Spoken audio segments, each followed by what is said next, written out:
you a little background about the award itself. The Ford Journalism Award has been given annually for 21 years and is presented at a June event at the National Press Club in Washington.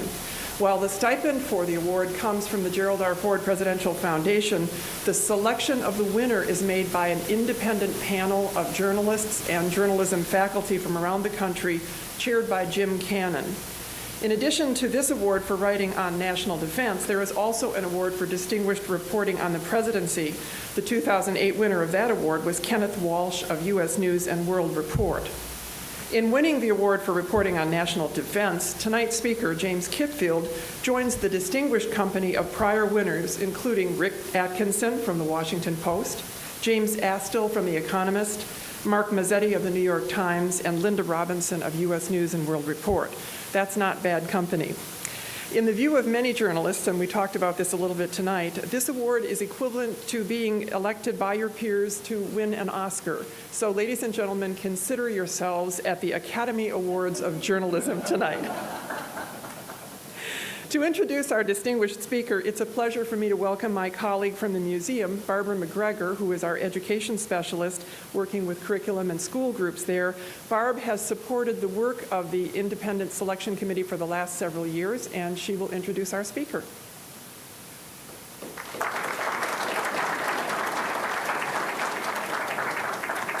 Thank you, Elaine. Good evening, all. It is really my pleasure to be over here in Ann Arbor tonight to introduce this evening's speaker. And I also want to add my welcome to Elaine's. It's great to see all of you here. When I introduce someone at the museum, I recognize half the faces in the audience. So this is kind of fun tonight. I don't recognize any of you.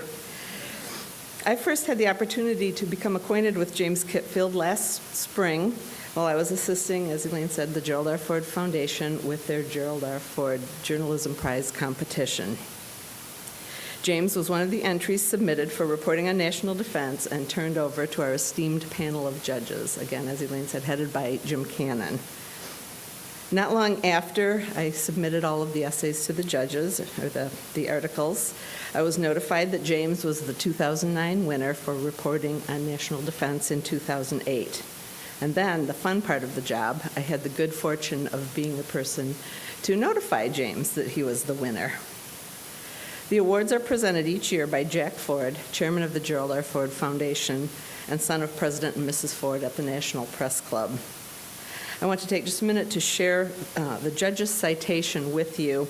I think it will not only give you insight into James' research and reporting skills, but also what the judges look for in winning entries.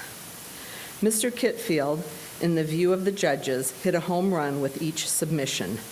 The quality and breadth were extraordinary, providing a tour de horizon of the critical issues of our times, from the counterinsurgency in Afghanistan to the strategic significance of Pakistan, to break out from the nuclear non-proliferation regime to the dangers of stumbling into confrontation with Russia.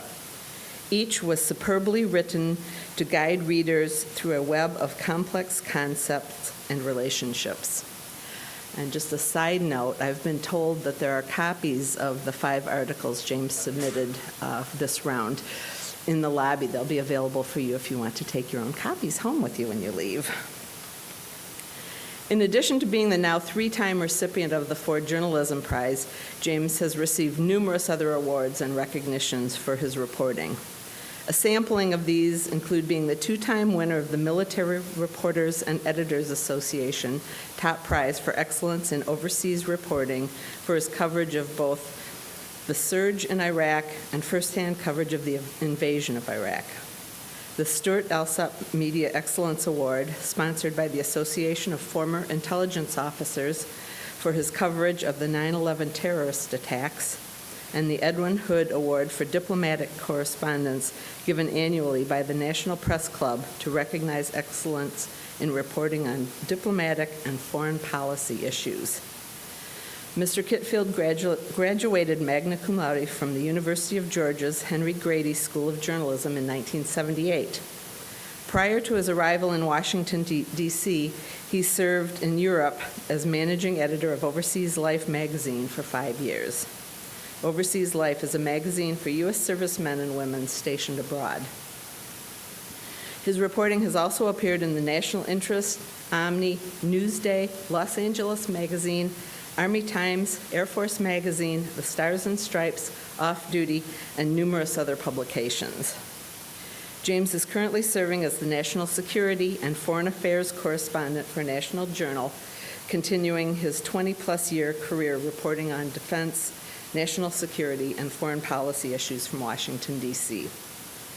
In addition to his award-winning reporting, James is the author of 2 books, War and Destiny, published by Potomac Books in 2005, and Prodigal Soldiers, published by Simon & Schuster in 1995. General Wesley Clark called War and Destiny a book about how the Bush Revolution in foreign and military affairs redefined American power, masterful, and an incredibly insightful portrayal of war, diplomacy, national security policymaking, and the struggle for American success in Iraq. The U.S. Naval Institute proceedings said the book explains the neoconservative ideology and its effects with such clarity that nothing happening today in Iraq, Afghanistan, or elsewhere should be a surprise. Tonight, Mr. Kitfield is here to discuss A World of Woes, America at a Crossroads. Ladies and gentlemen, please join me in welcoming James Kitfield.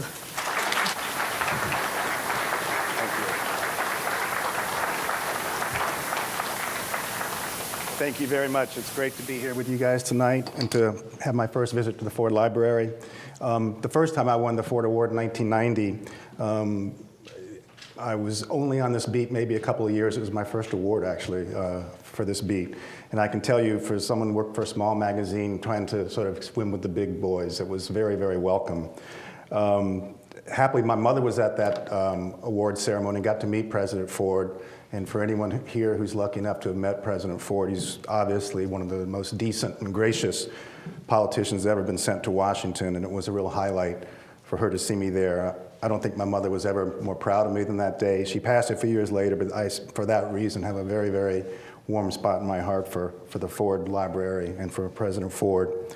I've also always thought that the Ford Award really reflects values that were reflected in President Ford himself.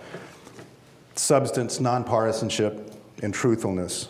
And it's kind of funny because in the mid-'70s when I was in journalism school, I was very angry at President Ford about the pardon of Richard Nixon. You know, as a journalism student, you can imagine, you know, I held in awe Woodward and Bernstein and the concept that, you know, 2 enterprising young reporters could speak truth to power and take down a corrupt president. When I was at this most recent Ford Award, I got a chance to talk to President Ford's sons. And it turns out they too were sort of upset with their father. That they had had discussions with him about the Nixon pardon, and they advised him not to do that, knowing that it would probably doom his chances for election. And Ford's response was to tell his sons that being president was not unlike being a father. Sometimes his sons made him angry, President Ford said, but in the end he always forgave them for the sake of the family. So it was, as President Ford said, even if it cost him the election, he would pardon Nixon for the sake of healing the nation. And I remember thinking when I heard that story from the Ford sons that that's exactly what Washington's missing these days, adult supervision.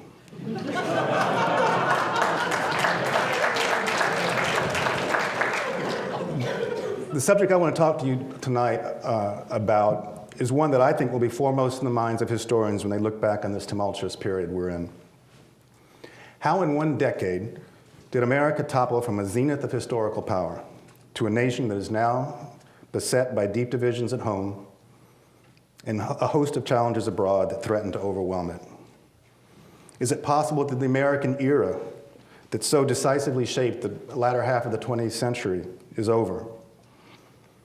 I know that for people who are a generation that was raised carrying the banner of Western democracies, nursed on the idea of American exceptionalism, that the very idea seems an affront. Preponderance is regarded as a birthright for Americans. And indeed, less than a decade ago, when I was writing about America's role in the world, the United States was held out as the rarest of historical anomalies, a lone superpower in a unipolar world. Historians I talked to had to cast back at least to the British Empire of the 19th century and even to the Roman Empire to find historical analogies for one nation with such preponderant power on the national and the world stage. And at the turn of the millennium, the United States was still riding high in a post-Cold War wave of prosperity at home and predominance abroad without a peer competitor on the horizon. Our brand of freewheeling capitalism and democracy were ascendant around the world. It was the end of history, we were told, and we were the last best man standing, respected by our friends and emulated even by many of our former adversaries. Yet as all of us know who's lived through the last 10 years, history didn't end, and we've missed some of the storm clouds that were brewing on the far horizon of globalization. Talk of America as a lone superpower already seems the rhetoric of a bygone era now. One person who worried that that decline could prove enduring was President Ford's former National Security Advisor, Brent Scowcroft, who I spoke to on this subject. I would like to quote what he said. He told me that the international community no longer trusts our motives as a new phenomena, and I see it as one of many warning signs of a possible lasting realignment of global power. I don't think we're there yet, but it's certainly possible that we've created such a mess and alienated so much of the world that we can never get back to where we were at the end of the Cold War. At that time, the U.S. was considered the indispensable ingredient in any attempt to make the world better, Scowcroft told me. I still think mobilizing the world into cooperative action is our greatest strength and skill. I just don't know whether it's too late to turn back to them. Well before last year's presidential election, I wrote that the next commander-in-chief would confront a radioactive inbox without precedent in the modern American presidency. Recently, I suspect President Obama knows what I was writing about. He spent his honeymoon wrestling with the Great Recession, itself a harbinger of the global pandemics, viral, economic, extremist, criminal, political, that increasingly sweep across a world with fewer and fewer natural borders or fire breaks. As seen in the debate over national health care and climate change, Obama confronts a still deeply divided and unsettled American public. Within just a few weeks, President Obama will have to make a decision on whether to approve a request from his military commander in Afghanistan for 50,000 more troops to stop a failing war in that country, a war that has shown increasing capability to destabilize neighboring Pakistan with its nuclear arsenal. That may well prove the most consequential decision of his presidency, and it comes in Obama's first year in office, when presidents historically are more likely to stumble. It also comes at a time when the United States' standing and influence in the world is greatly diminished. As I reported last year, polls show a majority even of allied countries no longer trust America to act responsibly, let alone lead responsibly. The bipartisan Smart Power Commission last year proclaimed, quote, America may be less well regarded today than at any time in its history. Even given the goodwill that Obama has engendered around the world, that low standing can be seen today in our inability to convince our closest allies in NATO to really shoulder their fair burden of the war in Afghanistan. Meanwhile, there's still an unpopular war in Iraq to wind down and a security situation there to manage as we pull troops out in earnest next year. There's a looming conflict with Iran over its suspected nuclear weapons program and stalemate in talks with the nuclear rogue North Korea. There's a deadlocked Middle East peace process between Israel and the Palestinians that continues to sap goodwill for the United States and the Arab world. Obama confronts major challenges in our relationships with major powers as well.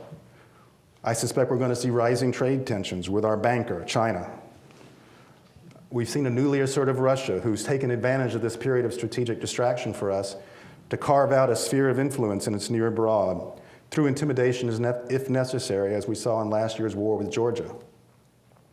Meanwhile, al-Qaeda remains a potent threat, and every major terrorist plot that's been thwarted in recent years has links back to the core al-Qaeda group in the Pakistan tribal regions. In this era of globalization, all of these challenges are interrelated and likely to affect Obama's signature initiative to check what many experts see as the greatest long-term threat to U.S. national security, the spread of doomsday weapons and the chance they might fall into the wrong hands.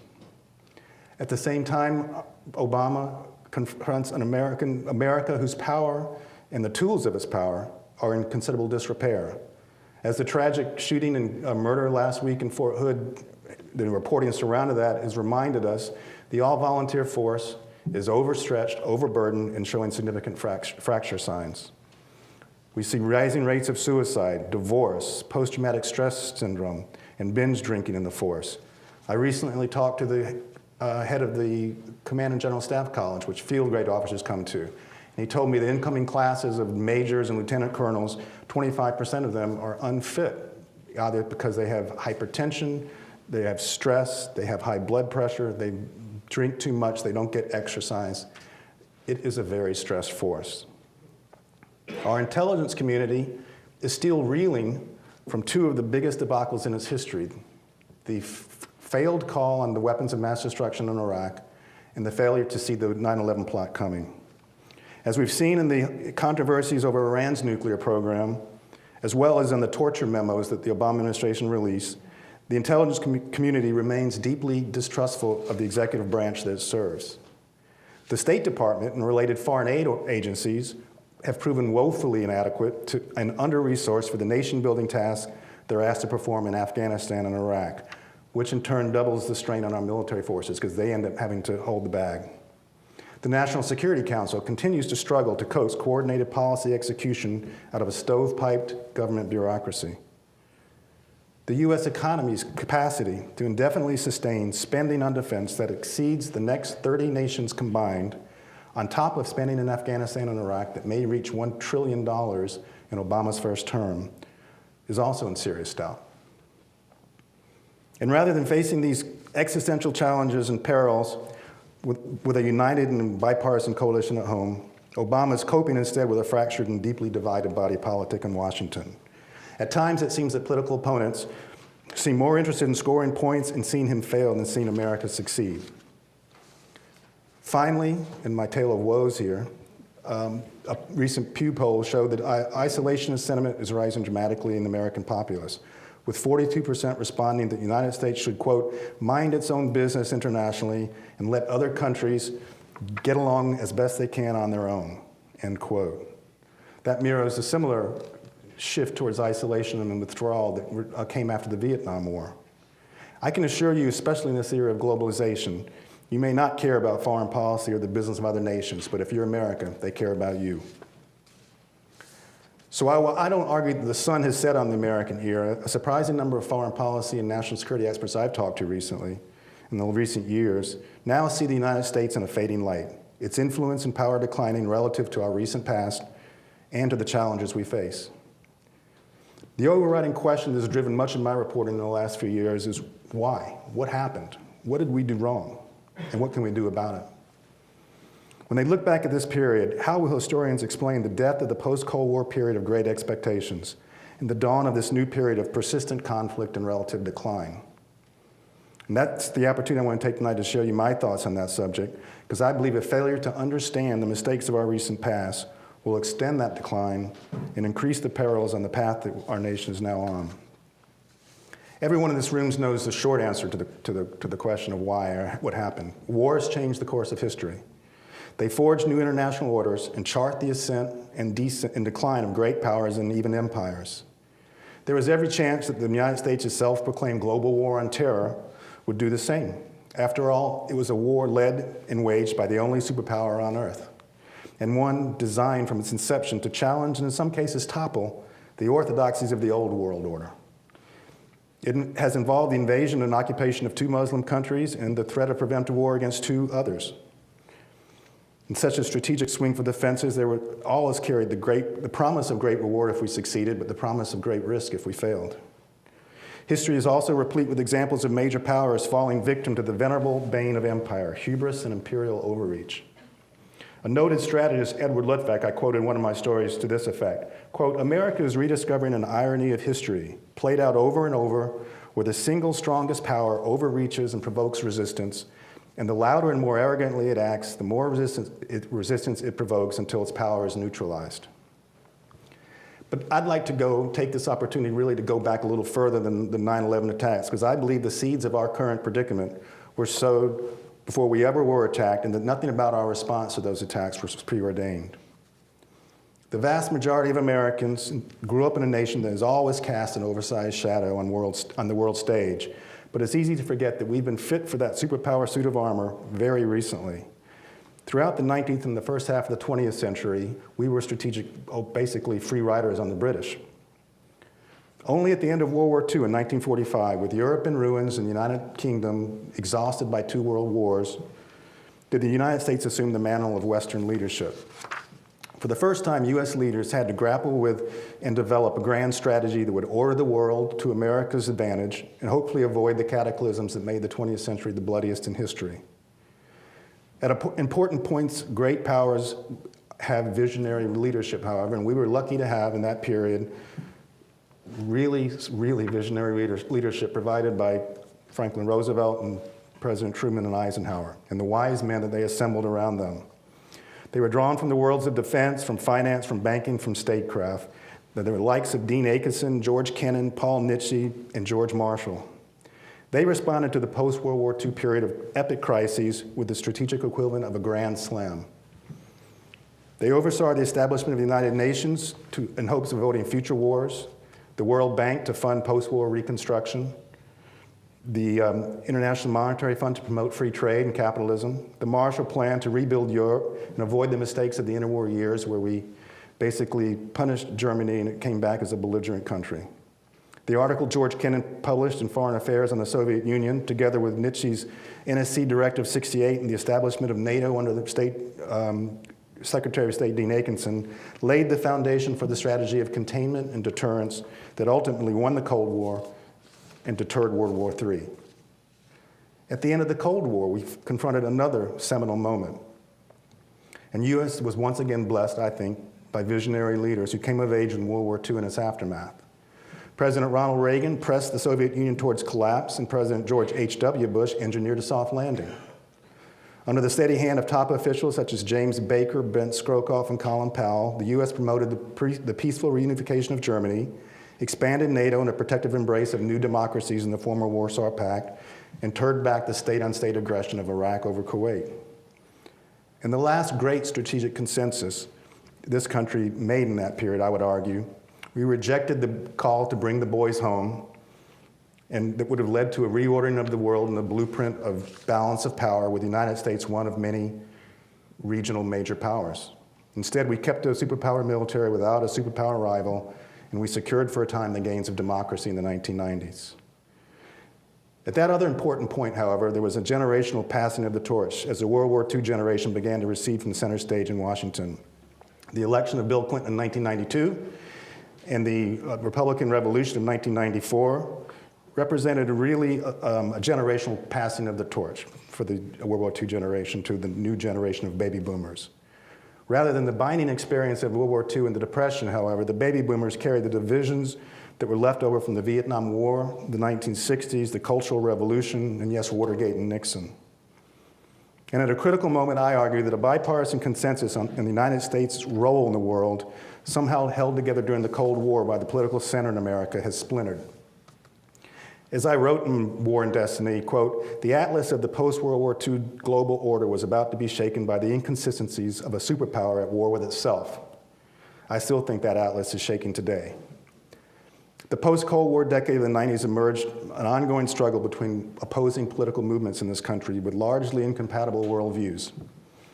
Clashes in that battle can be seen in the Republican Revolution of 1994, the shutdown of the federal government in 1995, the 1998 Kosovo War that was called Clinton Wars by his Republican opponents, the 1999 impeachment of President Clinton, and the 1999 rejection by a Republican Senate of the Comprehensive Test Ban Treaty, the first such treaty rejection since the Versailles Treaty establishing the League of Nations in the 1920s. As a party in power, the Democrats struggled with what it meant to be an indispensable nation in this period of globalization. They faced wars of nationalism, tribalism, and self-determination that had been kept in check during the Cold War but erupted with increasing frequency, spurred by the erosion of national borders and international norms and the politicization of people around the world. We saw the proliferation of extremism, terrorism, criminal cartels, and doomsday weapons. For its part, the Republican Party, out of power, flirted with various foreign policy philosophies. First, there was isolationism that we saw of Howard Taft and the Republican Party that was embodied in the books and speeches of Pat Buchanan. There was the nationalist populism of Andrew Jackson, the champion of American exceptionalism and states' rights, embodied in officials like Jesse Helms, John Bolton, and Vice President Dick Cheney. There were the traditional realists and internationalists in the mode of Alexander Hamilton, men like Colin Powell and Brent Scowcroft and James Baker. And then there are the neoconservatives who took the inspiration from William Crystal and anti-communist Democrats associated with Scoop Jackson, people like Paul Wolfowitz, Doug Feith, Richard Pearl. I argue that the result of those domestic divisions were that during a critical period of transition in this country, from the Cold War era, we sent confused signals to the rest of the world. One moment we were fighting a humanitarian war in Kosovo, expanding NATO, ratifying the Chemical Weapons Convention, and creating the World Trade Organization. The very next moment we were stiffing the United Nations on its dues, our dues, rejecting the Comprehensive Test Ban Treaty, imposing unilateral economic sanctions, threatening to abolish the International Monetary Fund, and refusing to even talk to our adversaries. The result, I argue, is that a decade of uncertain American leadership saw troubling deterioration of global stability, as threats such as proliferation, failed states, and ethnic cleansing and terrorism festered and metastasized. In that context, I saw the Bush election in 2000 as another important battle in that ongoing struggle between different worldviews. It was the Republicans' turn now, and the Bush administration stocked itself with senior Jacksonian nationalists such as Dick Cheney and Donald Rumsfeld and John Bolton, and neoconservatives such as Paul Wolfowitz, Doug Feith, Scooter Libby, and others. Even before 9/11 attacks, the Bush revolutionaries determined to shift the tectonic plates of world affairs, offering a radical new answer to the question of how the American Colossus would wield its preponderant power.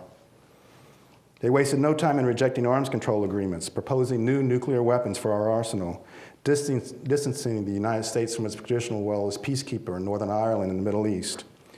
And they also embraced a value-based foreign policy that included bellicose rhetoric for those deemed evil.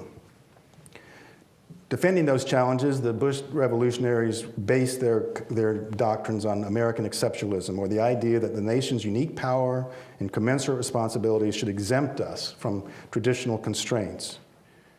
Now, after 25 years in Washington, I can assure you that the system is built on checks and balances that can be counted on usually to dilute this kind of radical reforms and ideologies. Divided government and vested interests dictate compromise and temper revolutionary zeal. But as we all saw, 9/11 changed that. It wasn't the source of all our troubles, but it was a catalyst, another critical moment requiring visionary leadership, and I would argue that we're still coping today with the profound consequences of the vision that was presented. And development of the Bush Doctrine represented a revolutionary strategy. It was wedded to a bold and ambitious premise.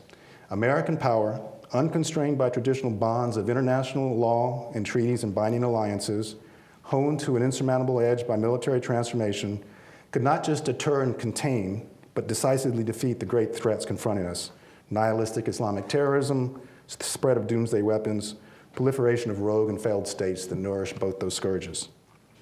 From that strategic vision logically flowed parts of the Bush Doctrine that we're all familiar with: the elevation of preemptive war and the downgrading of the more defensive doctrine of deterrence and containment that won the Cold War.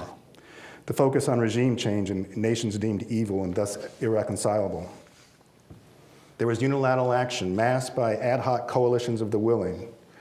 And in his 2002 State of the Union address, I would argue that President Bush, his evocation of America that was anointed to confront a spreading evil around the world, preemptively and unilaterally if need be, played well to the heartland after 9/11, but it seemed messianic and threatening to much of the rest of the world. An American superpower attacked by a handful of terrorists was suddenly brandishing its sword at all the nuclear rogues in the world, without consultation with its allies or nods to international organizations. The backlash, I argue, damaged international institutions and strategic relationships that underpinned the world order, shaking it to its foundations. The UN was paralyzed by Iraq, as we all saw. NATO was sidelined, and European Union was split into old Europe and new Europe.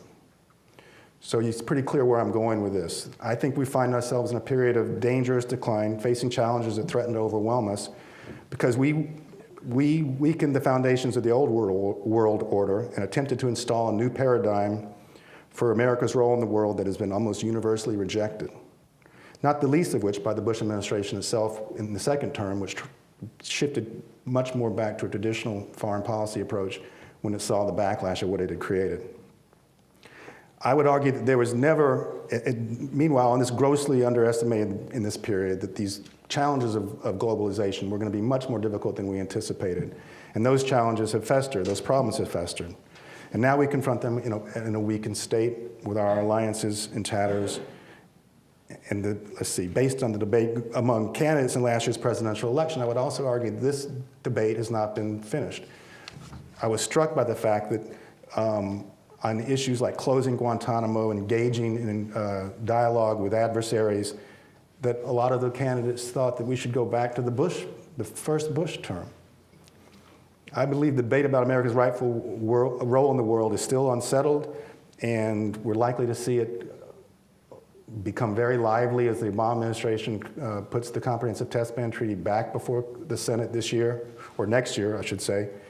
When he tries to engage in the Middle East again as more of a middle interlocutor and put pressure on Israel to stop settlements. And he listens to and makes his decision on Afghanistan while his own base is telling him to bring the boys home. I would like to end this by talking, and then we can open it up for conversation. You might want to get closer up to current events, which I've been very involved in writing about. But I think we should think about what we learned about the failure of the Bush Revolution that should inform the debate we have going forward. Because Iraq was a seminal milestone precisely because it was expression of a worldview and a foreign policy philosophy that has not gone away. As I mentioned, many Republican candidates in last year's election seemed to adhere more stubbornly to its precepts than the Bush administration itself in its second term. This battle we hear more and more about between the soul of the Republican Party, between purists and coalition builders, will have a lot to say about the endurance of the worldview that informed the first Bush term. The first lesson to me of the Bush Revolution was the fallacy in its view on alliances. The assumption that if America, the superpower, led assertively, that its allies would be forced to follow was patently mistaken, as we've seen in Iraq and Afghanistan. That failure denied us from the very beginning a northern front through Turkey for the Iraq War, and probably cost us Turkey as a strategic ally. In fact, the insistence that the mission, quote unquote, would define the coalition in Afghanistan and Iraq was followed by Bush administration admissions that the coalitions as assembled have proven woefully inadequate to the task at hand. The belief that the United States could claim exception and unshackle itself from the constraints of arms control treaties and international laws and norms, yet still rally the world against rogue state proliferators and terrorists, to me was also badly misguided. The mistaken belief that the problems of a globalized, interlinked world could be solved unilaterally by a nation state relying on military force primarily, rather than cooperatively and multilaterally according to international norms, was disastrous for U.S. standing. I want to quote Brent Scowcroft again, if I could. He told me, quote, globalization in this age is what the Industrial Revolution was nearly 200 years ago, because it changes everything. The erosion of national borders and the politicization of people around the world have created problems like terrorism, proliferation, that can only be dealt with through cooperation. The decision by the Bush administration to go in the opposite direction and try to deal with these problems as a unilateral nation state using traditional military power is what has brought America to the point of crisis. Another fallacy, I think, was the Bush administration's view on the efficacy of military power. There was an over-reliance on conventional military power, shock and awe. I saw it firsthand, and a failure to understand the limits of such power when applied to non-state terrorists or insurgents in situations where overwhelming force turned local populations against us and into the arms of our adversaries. I also think there was a fallacy that the United States could spread democracy as a reliable antidote to terrorism. That was based on an understandable but misguided hope that the elections were a solution to the root causes of terrorism, even in places with no democratic institutions or traditions, and where our actions are perceived as installing democracy at the point of a gun. As we've seen in recent elections in Afghanistan, in Iran, in the Palestinian territories, in Lebanon, elections without the fundamental institutions of democracy are often more destabilizing than not. Richard Haas, the president of the Council on Foreign Relations, was number 3 in the Bush State Department in his first term. He told me, quote, there are a number of reasons why democracy makes for a poor lodestar for U.S. foreign policy, beginning with the fact that many prerequisites for democracy don't exist in the Middle East and Southwest Asia. Even if we could transplant democracy, it's not a panacea for our problems. Democracies take many decades to take root, and immature democracies are often dangerous and highly prone to hijacking by nationalist or populist forces. I also think another misguided notion of the Bush Doctrine was this elevation of preemptive war to such a top priority or a top focus. Not against terrorists, but against other nation states as a way to combat the proliferation of weapons of mass destruction. I'm not arguing that any option should be taken off the table when we confront nations like North Korea or Iran, but the performance of our intelligence community in the Iraq case should give all of us pause that we have the clarity of view on people's weapons of mass destruction that would justify preemptive war. Rather than coerce Iran and North Korea to abandon their nuclear weapons, preemptive war in Iraq encouraged them to speed up those programs in hopes of deterring U.S. regime change. Because preventive war doctrine requires nations to accurately predict the future, Otto von Bismarck called it, quote, committing suicide because you're afraid of dying. Another fallacy in the New World Order envisioned by the Bush revolutionaries was this yawning mismatch between the strategic vision and the lofty rhetoric and the consistently underwhelming means to fulfill that vision. They launched a grand campaign to eradicate terror from the globe and end tyranny in our world, yet failed to rally a sustainable coalition in Iraq and Afghanistan, skimped on ground forces, resisted increasing the size of the military, and refused putting the nation on a wartime footing by asking for sacrifices. If anything, 8 years of nation building in Afghanistan and Iraq should have taught us by now, it should be that we should have a little humility about our ability to change the nature of other societies. Former neocon, I would say redressed neocon, an author of The End of History, Francis Fukuyama, said, for an administration that set unbelievably ambitious goals, the implementation was like watching a patient with attention deficit disorder. Secretary Rumsfeld said you go to war with the army you have, not with the army you wish you had. Well, you also craft foreign policy for the government you have, not the government you wish you had. If you can't count on competent follow-through in terms of your intelligence agencies, nation-building apparatus, and military establishment, then you should be less ambitious. You should set less ambitious goals. You should quit biting off more than you can chew. And the final fallacy I would point to, what I see as the first Bush term, was a failure to fully appreciate that it wasn't really the globe-spanning U.S. military that was the foundation of our superpower status. It was U.S. economic competitiveness. Failure to realize that, I think, led to runaway deficits in a time of when the economy was doing well, and to a failure to really protect our economy with the same zeal that they protect the homeland.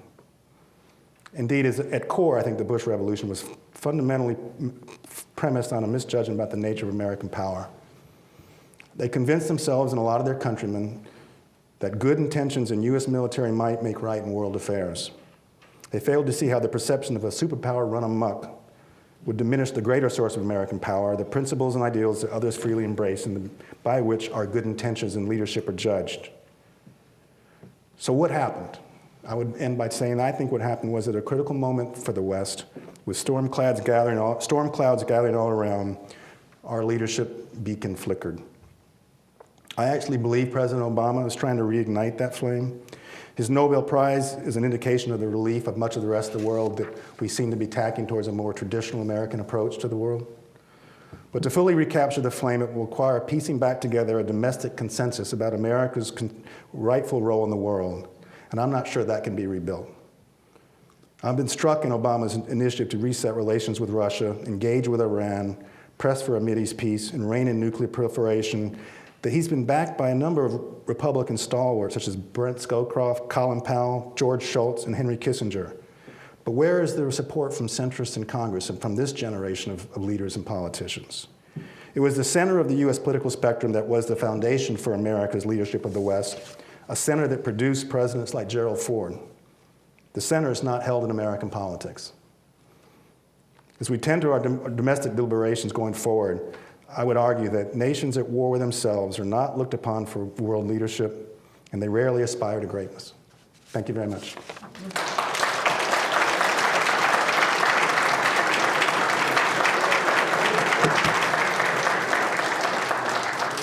Now we can do the fun part.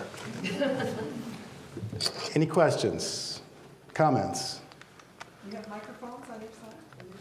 I see one back there. Did you read President Bush Sr. Book about the Desert Storm? Have you read that book? The one he wrote with Brent Scowcroft? Yes. Yes, I did. The point I was interested in your comment, in the book, he stated he wanted to go after Saddam, but he didn't, for two reasons. One was he did not want to go in alone, and the UN would not support him. And two, he was told if he went in, it would be a disaster. It would not be overnight. And I was wondering how you translate that into what his son did.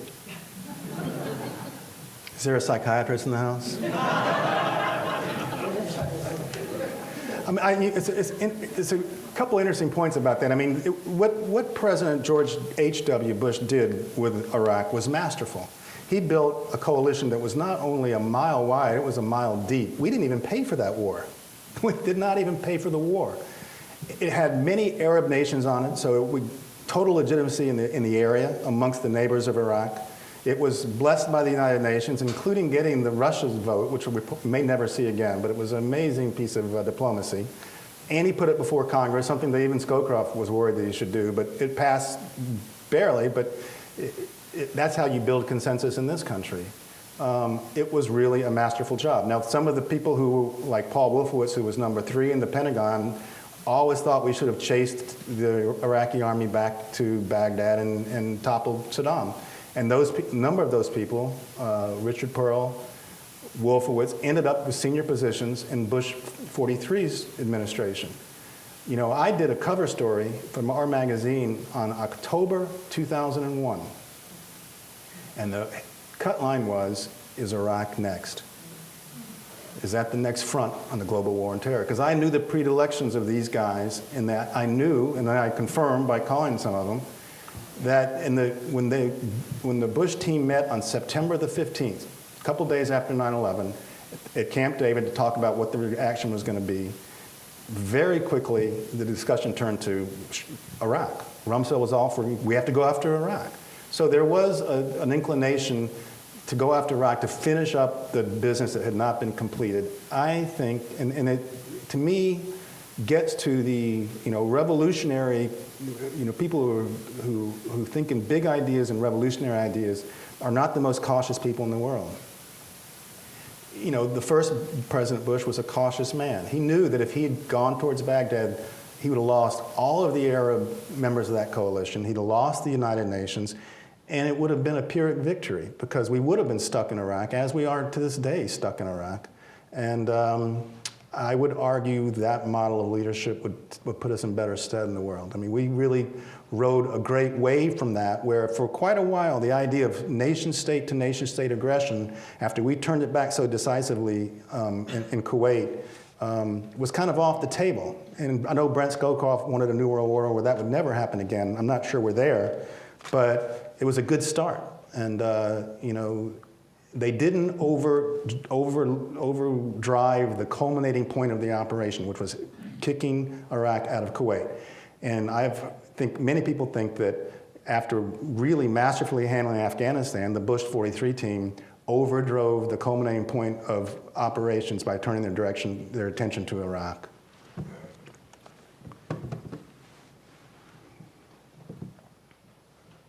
I have a question, I guess. You're obviously focusing on foreign affairs, and to me, the concern I have is the economy, I guess, and the glorious period you talked about from 1945 on, I think America was flush with cash. Now we're not. I mean, and I don't know that we will be in another 20 years. And so how can we fortify any international standing when we don't have the money, and we won't have the money? I think you're exactly right. And I talk to people in the military all the time, and this is something that they worry about quite a lot. We can't afford a globe-spanning military at this level with the economic problems we have, but we really can't afford to decrease it right now because we're in these wars. So the first answer is we've got to find ways to wind up operations in Iraq first and then in Afghanistan. We have to be very careful about getting entangled in other wars. That would be a suggestion.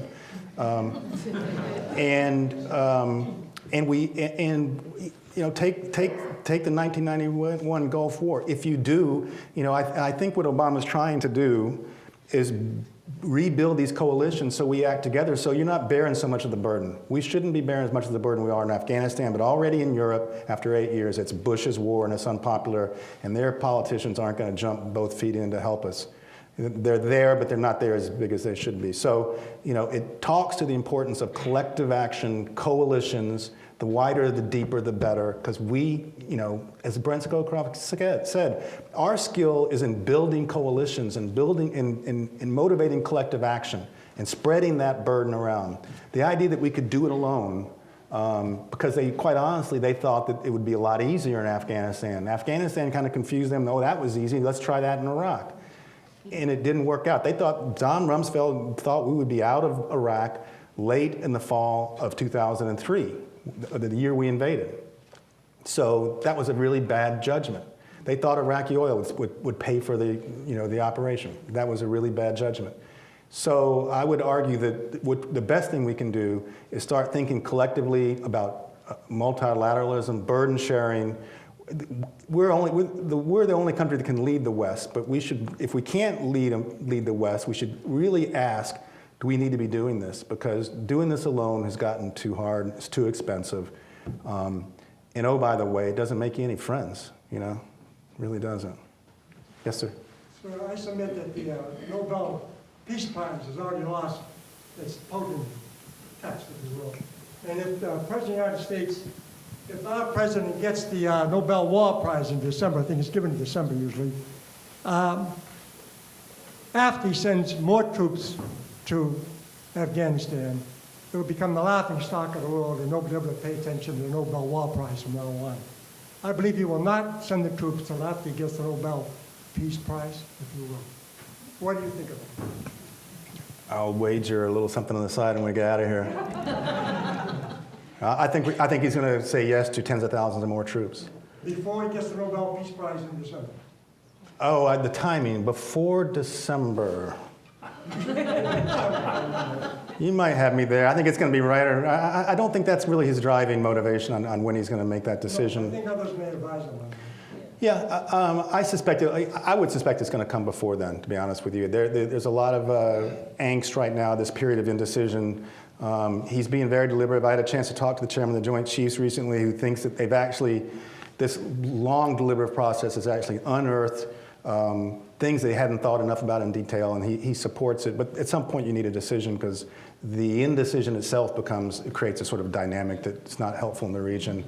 I think that everyone has their own view about what kind of weight to give the Nobel Peace Prize decision. I think it was way beyond the war in Afghanistan. People were really supporting what they saw was a return to the kinds of American leadership that they were used to. And I think the America of the last 6 years of 2001 to 2007 scared the hell out of them. And I think that they know that there's no other country that can take our place. So a world that our leadership's not trusted becomes a very scary world for a lot of countries. And so there's a huge hunger out there for sort of a return to traditional American centrist internationalist leadership. And I think that's what that was a signal of. I think it could marginally be helpful on some world stages. I'm thinking of being a peacemaker. You always bring a certain, if you can sit down at a peace table with Israelis and Palestinians and say, hey, I just won the Nobel Peace Prize. Maybe you get a little juice out of that. I don't know. I don't see how it hurts myself, but I know some people think it does. Yes, sir. Oh, sorry.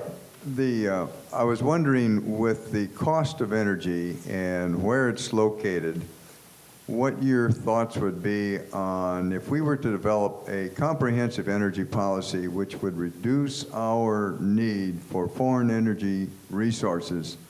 How would that affect all these actors on the world stage? Scare the hell out of the Saudi Arabians. I think that would be a very, very healthy thing. I mean, I'll be honest with you. I don't think we're going to be energy independent. I don't think that's in the cards. But if we were much less energy dependent, I think it would give us much more freedom of action in the Middle East in a way that would be very helpful. We have to worry about the Middle East in a way that, and it's a very dysfunctional area. And I'm all for you know, trying to help it along through diplomacy and good works. But being mired in the Middle East is not a very pleasant place to be mired. Like I said, it's very dysfunctional, a huge amount of regional rivalries. Your very presence as an infidel and an American or a Westerner is not, you know, you know, I guarantee you, the last unit out of Iraq will not be having any people lining up and giving parade routes. It's just the nature of the beast. So I think that would be very helpful. I think an energy policy is long overdue in this country. Obama's agenda is pretty full right now, though. I don't know when he's going to get around to that. Yes, sir. Aren't you being a bit pessimistic about the ability of Obama to get things back on track, multilateralism, more diplomacy, et cetera? Aren't there really some good signs? For example, many of our former allies seem to be embracing Obama. They like Obama. World opinion is shifting more in our favor, and so on? Absolutely, I take your point, and I agree with everything you just said. However, I would have hoped to see a little more support from him here at home. And what I worry about is the debate that I just, you know, I know it was a long litany about, you know, past history, but the debate's not settled on any of these things. If you looked at our last election and looked at what the, you know, the chief candidates that were, you know, one one's going to be the President of the United States. A lot of them were embracing what just got us in so much trouble. So, and you know, Obama has been dealt, as I said, this really difficult inbox. If he stumbles, he gets thrown out in 4 years. I suspect there'll be another rather radical shift back to all the things I just described. So yeah, I take your point. I think that he's doing, and I think this is why centrists like Scowcroft and Powell and Kissinger and others have really sort of tried to give him bolstering support. But I'm rather confounded by our own domestic political dynamic now. We don't seem to understand what it means, what our role in the world is anymore. And so it seems we keep vacillating between these two political arguments and worldviews, and they're not very compatible. And until we find some center area we can all sort of agree on, I worry that Obama will just be one more shift this way before it shifts radically that way. That's not how the world wants us to help lead it. But I take your point. I think there are a lot of very positive things he's done. And if he can show enough success that becomes sort of a conventional wisdom that the things I'm talking about is the way to approach world problems, the things that Brent Scowcroft talked about, then I think that I will be much more hopeful. Right now, what I see is people, political opponents who are really, in his first year, saying, you know, boy, we want to clip this guy at the knees, you know, stop the Obama juggernaut. Well, oh, by the way, he's your president for the next 3 years, so if you clip him at the knees his first year, the world's going to be a pretty hard place to deal with. So that's my concern, but I take your point. He's done a lot of very positive things, and he's gotten, like I said, the Nobel was just sort of a bauble. There is a huge sigh of relief globally. I spent a lot of time traveling overseas and talking to these people, and a huge sigh of relief that he's a more traditional American leader that they've come to expect from us. Yes, sir?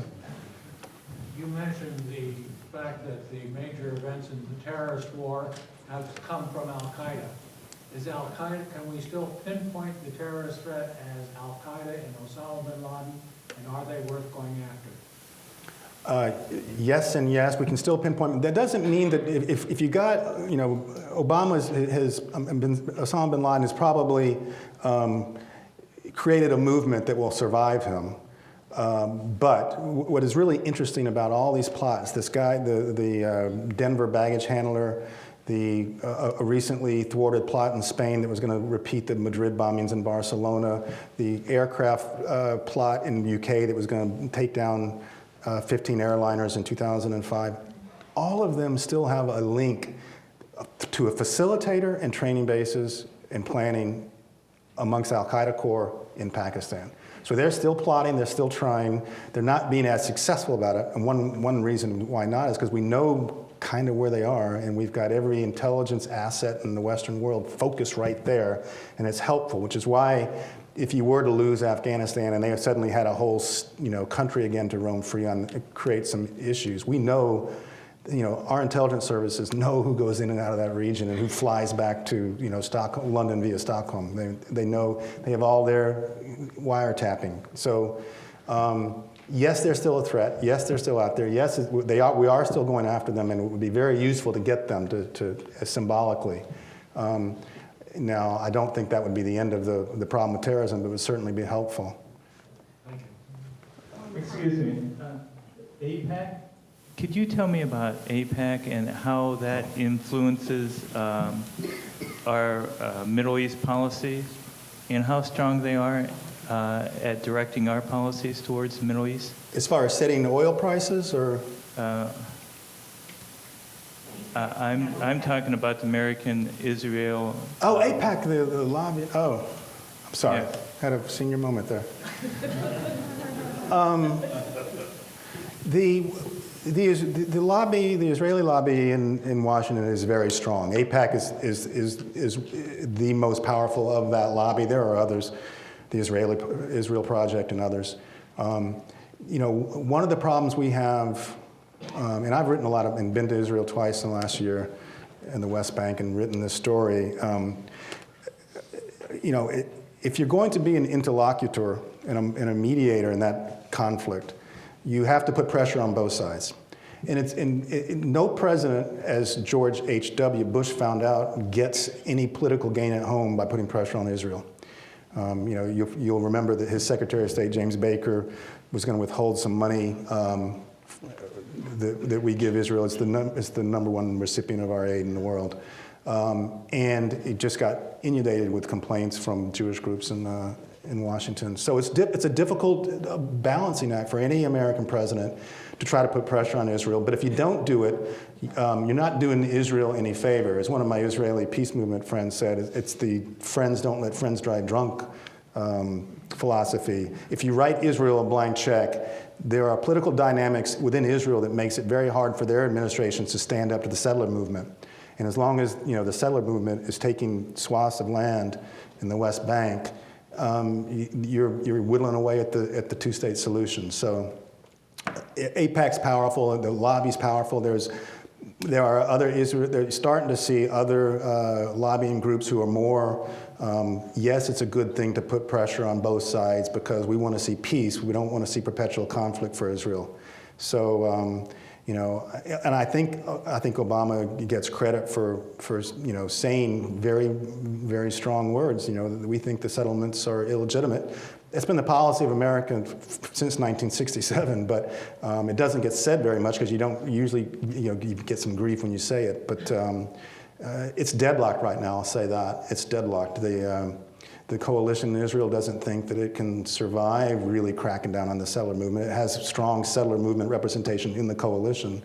And the divide within the Palestinians between Hamas and the Palestinian Authority is such that gives the Israelis an excuse to say, even if we wanted to reach a deal, we don't have a unified Palestinian voice. So it's deadlocked. But did I answer your question?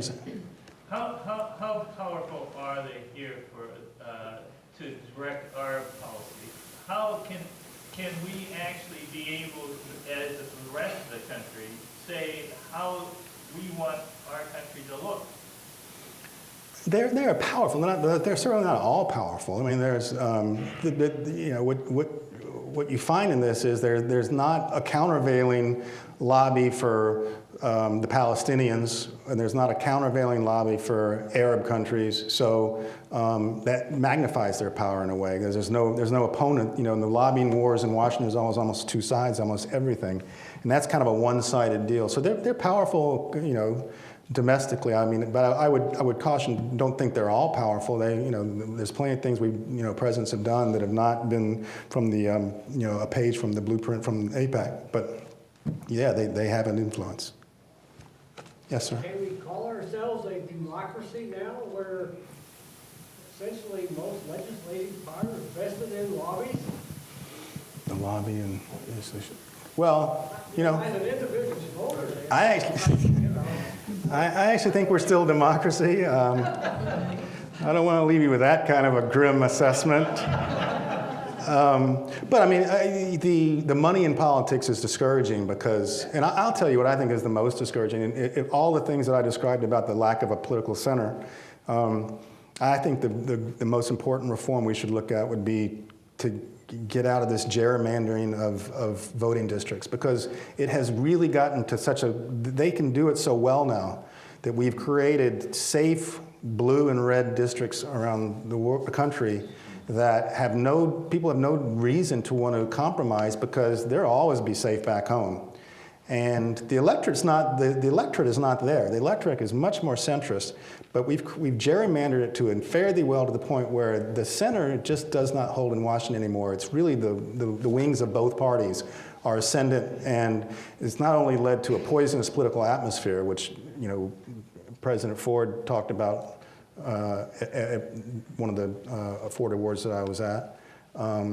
But it's driving good people out, and it's creating this us against them that really, you know, you're so blinded by trying to, you know, make the other guy fail, you forget that you're all Americans and we got some problems we got to push behind the same wheelbarrow on. So that to me is the most discouraging thing. But the money in politics is also discouraging, and you know, they've had campaign finance reform, and I think the Supreme Court's about to throw it out the window.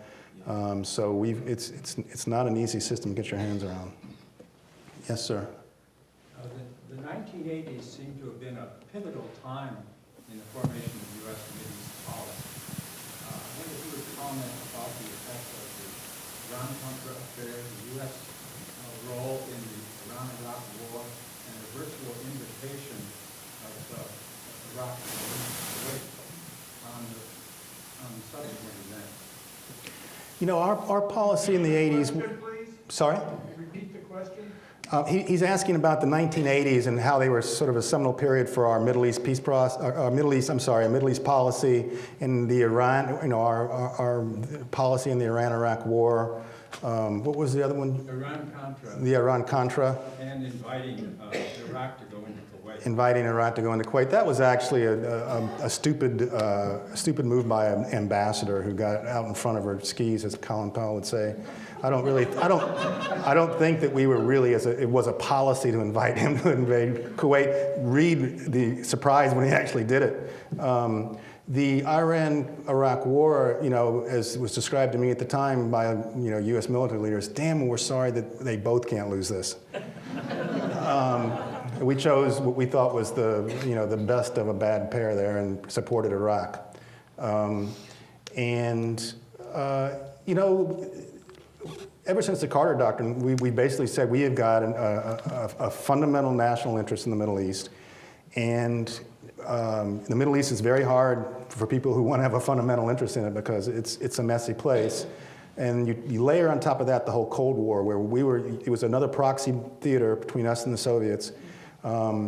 And we did a lot of stupid things. You know, Iran-Contra, I can't even imagine, you know, afterwards what Reagan must have thought about how he got involved in that. You know, he was the person who was never going to discuss, you know, kidnapping and terrorists, and there he was negotiating this very convoluted deal that got him in so much trouble. So, you know, I kind of put the 80s, I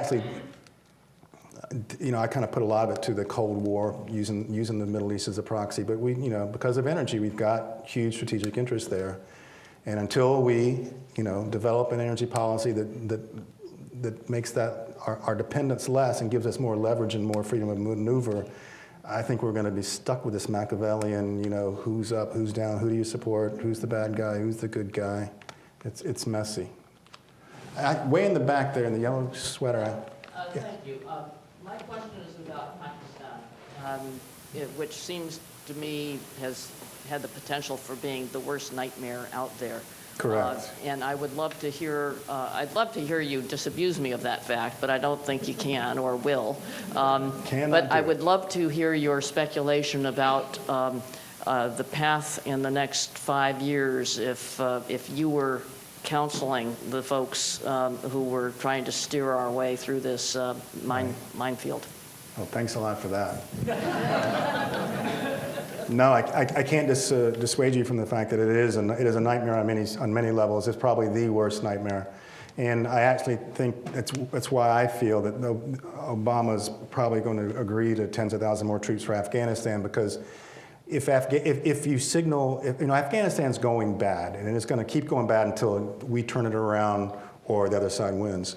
And the other side wins it's easy to sketch a number of scenarios, but the first one you think about is, the Pakistanis originally created the Taliban to wield influence in this chaotic civil war in Afghanistan. It's their hedge for influence on a border state. And as soon as they think that we're heading for the exits, they're going to start making those hedge bets again with the Taliban. That's number one. The Pakistanis have one good reason to be rather upset with us. We funded these mujahideen groups to fight the Soviets, and after the Soviet Union, was defeated and then collapsed, we basically pulled out of there and left them with the mess of these guys. Then we went in 2001 and toppled the Taliban, drove Al-Qaeda and the Taliban into the Pakistan frontier regions, and then basically turned around and left and looked towards Iraq. And these groups have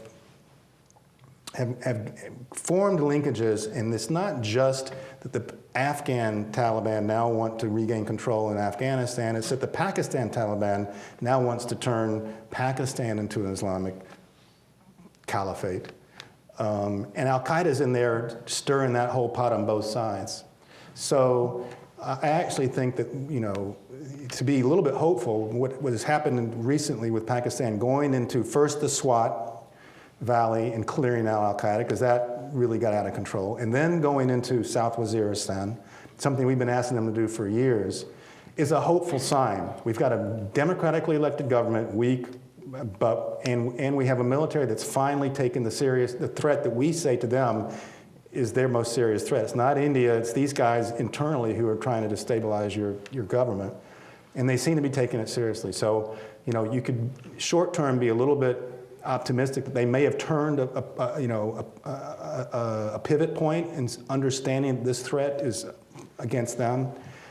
But I think if you're making that pivot point, your last thing you want to do is send any signals that you're heading for the exits, which is why I think we're gonna go a little deeper into Afghanistan, just because the alternative, for the reasons we're discussing, are pretty grim. I mean, there in Pakistan, you do have a country with nuclear weapons, a weak central government, and an active insurgency that, Admiral Mullen said was basically the epicenter of Islamic extremism in the world. That's a very scary combination. So, 5-year prospects? If we tough it out in Afghanistan and we keep the pressure on Pakistan, but also carrots and sticks, which we've been doing. Kerry Biden bill $1.5 billion for economic aid every year for the next 5 years. Secretary Clinton, I give him hats off. She went over there and really just opened herself up to a huge amount of criticism, which any American gets in Pakistan these days. Took the brunt of that because it let them vent, but said, we have to be partners in this at the end of that. And that message came through. I mean, I could be very cautiously optimistic on the 5-year outlook. I would be, if the decision is, Afghanistan's too tough, we got to start pulling out within a year, I would have a very much more negative outlook for Pakistan. Yes, sir? With our all-volunteer armed forces being stretched to the limit, do you anticipate we'll have a draft coming up? No. I don't think the country is ready for it. I don't think the military wants it. We have this great military. I'm sure everyone's noticed that. It's really an amazing military. But it's amazing military because they're all professionals. They stay in their jobs and they learn those jobs and they grow their own leadership. So they're now every one of them is combat experience. So we've got a very good military. And the military, the idea of going through the energy of drafting a guy you can have for a year or two max, and then spending all the time training him up and slotting him in, and then he's gone. And oh, by the way, he may not want to be there. It doesn't appeal to them. So I don't see for those two reasons that we're going to have a draft. If anything, I would suggest that we should grow the all-volunteer force. We should probably grow it more than it's grown. If the military is right and this is a period of persistent conflict, and we're going to be rotating them in and out of combat zones around the world, we need a bigger military. So I think that's the way we would go. And that means that's expensive. So that gets back to the point of how do we afford this? So, there are no easy answers here, but I'm pretty sure the draft, you just never hear it, and the person who says it gets shouted down pretty quick, so I don't think it's in the cards. Yes, sir? Are you familiar with Barnett's work? The one who's a futurist teaches at the War College, and I'm not familiar with his work. I've heard his name. Well, one of the things that he suggests in terms of military is that we need two sets of armed forces. One is that superpower, what he calls the Leviathan Army, and that we are the superpower of the world, period. We are it. But that's all we've had, and so we'll go in, and when it's nation to nation, there's no problem. But now with this guerrilla warfare and other things, it's a real problem. So he's saying that theoretically what we need is a second army that's more nation building, which, as I understand, is what Petraeus started in Iraq, was to get troops in and not just fighting anymore, but helping to build logistically from village to village their infrastructures so that they can rebuild their own country in their own way. Right. Theoretically, it makes a lot of sense to me. Right. That's what we would need. Right. My question would be, given the distrust that Middle East has with the U.S., even if all those positive intentions and we went that direction, could that work? Do we need to really have more of a coalition with other forces in the Middle East who might help with that process, that they would have more credibility? So I'd like to know what you think about that. Well, you ask and actually answer your own question pretty well. But, and my friend Andrew Krepinovich from the Center for Strategic and Budgetary Assessments has also suggested this, and he's a counterinsurgency expert, that we need really sort of peacekeeping brigades and we need high-level combat brigades, because right now we're so shifted towards the peacekeeping counterinsurgency, which is like you're fighting and peacekeeping, armed peacekeeping, that you're degrading the skills to do the high-end stuff. The Army's resisted this because it's struggling right now at the numbers it's been granted by Congress to find people to deploy to these wars. They're deploying with only a year in between deployments. If you had a peacekeeping unit and a high-intensity conflict unit, that would exacerbate your rotation problem, because there's a number of units you can't send into the peacekeeping and vice versa. So I don't think it's going to happen, to be honest with you. I think that the Army is starting to talk about advise and assist brigades, which is basically peeling brigades down to just do this function of standing up indigenous security forces. That seems to be more likely. A temporary sort of reconfiguring of a brigade that'll be heavy on whatever, training, mentoring kind of things, heavy on calling in, U.S. air support and things like that. Not as heavy, maybe heavy on logistics, but not as heavy on the point of the spear type stuff. That's the more likely way they're going to go, because in the end, they want as much flexibility as possible. And on the high intensity, deter nation-state on nation-state war, we already have that division of labor. It's called the Air Force and the Navy are going to do that. And the Marine Corps and the Army are going to be doing the counterinsurgency stuff. But you also raise an interesting point. The synergy we need to figure out with NATO is a lot of these NATO forces come from countries who don't want to put them in combat areas. But there's no reason they couldn't do these training missions better. And I think that some sort of division of labor within NATO is probably where we're headed to, because it's not the healthiest thing for an alliance that one person's doing the fighting and the bleeding and the other one's, but it's the de facto, the way it's working in Afghanistan. And I think to make a benefit of necessity there, we're probably going to head to that kind of division of labor.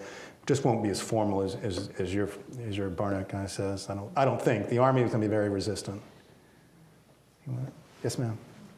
One of the reasons for interest in the Middle Eastern countries is that they're a source of fuel and oil. And fuel and oil aren't going to last forever. How is that going to change things in the Middle East? And do you think the U.S. or other countries will find alternative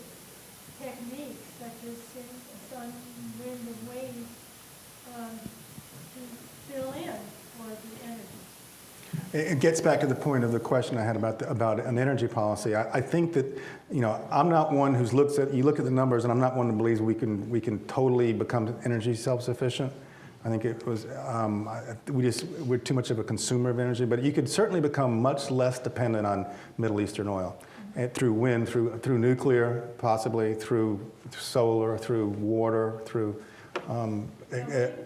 wave power, through biofuels, et cetera.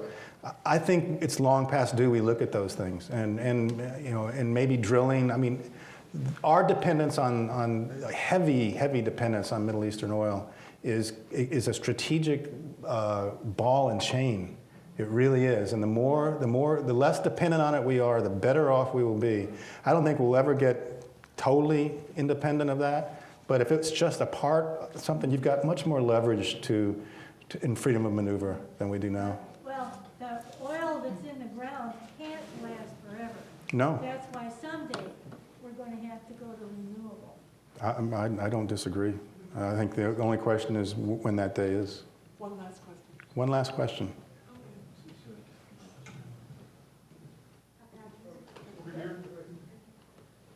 I remember when communism fell that people were calling for a national debate about our future role in the world.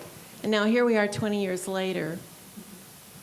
How does that happen? I don't understand how we could have, in a country as large and diverse and divided as you've pointed out we are, how can we have a national debate without events just seeming to take over before the debate is over? Well, and this gets to my pessimism about our own political dynamic. But I mean, I think we had a bit of the debate in the last presidential election, where you had Obama saying, I'm going to talk to, Iran and Burma, or I don't think he said Burma, but I mean, he's really engaged with anyone who's willing to talk.